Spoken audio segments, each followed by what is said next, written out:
All right, guys. 3, 2, 1. We're going to talk about something called sequences. And as I go through this, I want you to make sure you're remembering about functions and function notations from what we did in the first module.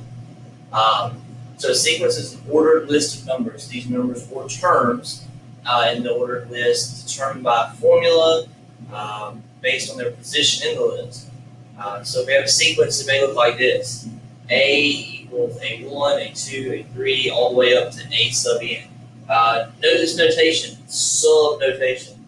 That does not work like an exponent. It's not something you do mathematically. It's just a label. Okay? It's just to say that the first term is different from the second term, is different from the third term, is different from the nth term, right? A term that we're not sure. Basically just saying that keeps going. Now, what you do is, the x is the number in the sequence. So the first term will be x is 1. The second term will be x is 2. Third term, x is 3, and so on and so forth. And then whatever you get when you plug in 1 or whatever, f of 1 or f of 2, f of 3, whatever you get when you plug in the function, that is the actual number in the sequence. You'll see that as we go forward. So you're going to have to pause these videos, make sure you read all this stuff. The sequences have to be natural numbers. Natural numbers means positive whole numbers. 1, 2, 3. Can't be 1.5, can't be 2.5. Sequences are very specific about having whole number x values. Okay. Here's some key concepts. Make sure you read those on your own. We'll talk a decent bit about the explicit formula later on and the recursive formula. So go ahead and read about both of those two things. Pause the video, read, take some notes. We'll talk a good bit about common difference versus common ratio today. So make sure you stop and read about that as well. Here's some examples of how to find the common difference and how to find the common ratio. Basically, common difference is subtraction. Common ratio is multiplication. I'll show you that in the examples. Explicit sequence is a very specific equation. A sub n equals 2n plus 3, or b sub n equals 5 times 3 to the nth power. Okay. If you talk about recursive, it's not quite like that. You use the previous number, right? So I'm looking for a sub n. I'll take the previous term and I'll add 2 to it. So if this was a sub 3, I would take whatever a sub 2 was and then add 2 to it. Same thing here, if it's exponential. If I wanted to b to the second power, then I would do b to the first power times 3. Okay? Graphically, this is not what you'll see for these sequences. A sequence graph is going to be a set of, and I'm just going to put this on here. It's going to be a set of points. Okay, it's called a discrete graph. You don't have the connections in between them because, like I said, you can't have a 1.5 term or a 2.5 term. You have to have the first term, second term, third term. So it's only add the whole number of values. Okay. All right. So let's take a look at some examples. Complete the sequence by recursion. Okay. What are the 5th, 6th, and 10th terms? So recursion. First off, we need to decide: are we repeatedly adding, or are we repeatedly multiplying? So if you take a look at this, if I did the second term, so A1 is 5, A2 is 9. If I do A2 minus A1, I get 9 minus 5, which is 4.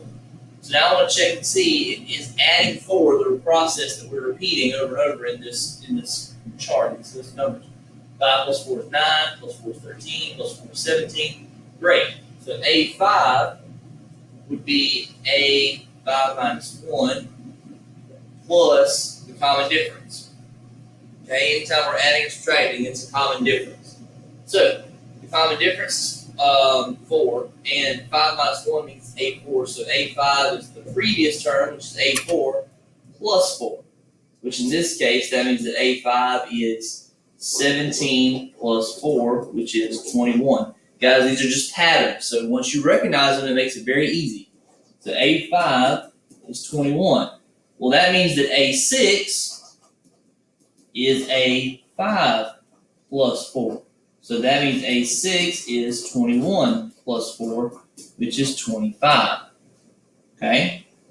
And then I keep that going. Next is 29, 33, 37, and you've probably figured it out by now. A10 would be 41.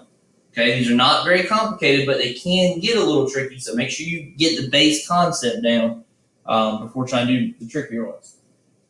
Find the missing term using recursion. So again, can we figure out what we're adding? So we take the second term, A2 minus A1, which is 13 minus 8, which is 5.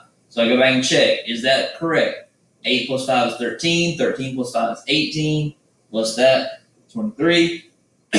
So if we do that again, so A5 would be 23 plus 5, which is 28. A6 would be 28 plus 5, which is 33. And A7 is 33 plus 5, which is 38. So there's your A5 through A7. Okay? Pause it, rewind it if you need to. All right, next on recursion. All right, so here's what we're going to do this time.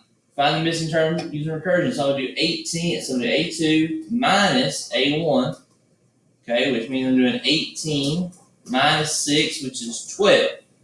So now I need to look, all right, 18 plus, wait a minute, 18 plus 12 doesn't give me 54. That means that this is not a common difference, okay, because we're not adding the same thing over and over again, which means the second option is to check and see if it is a common ratio, which means are we multiplying by the same thing over and over again.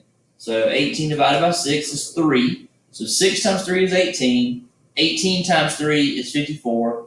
54 times 3 is 162.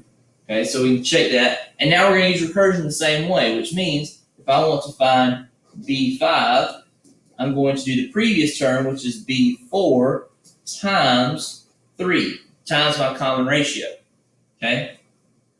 So 162 times 3 is 486. Okay? And then if I want to find B6, I'm going to take B5 times 3, which is 486 times 3, which is 1,458. Okay, and then if I multiply that number times 3, I should get the next number in the sequence, which is 4,374.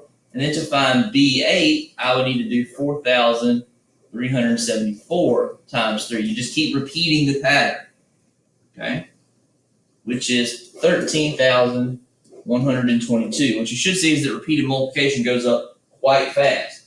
All right, I'm going to stop this video there, and then there's one more to go with this.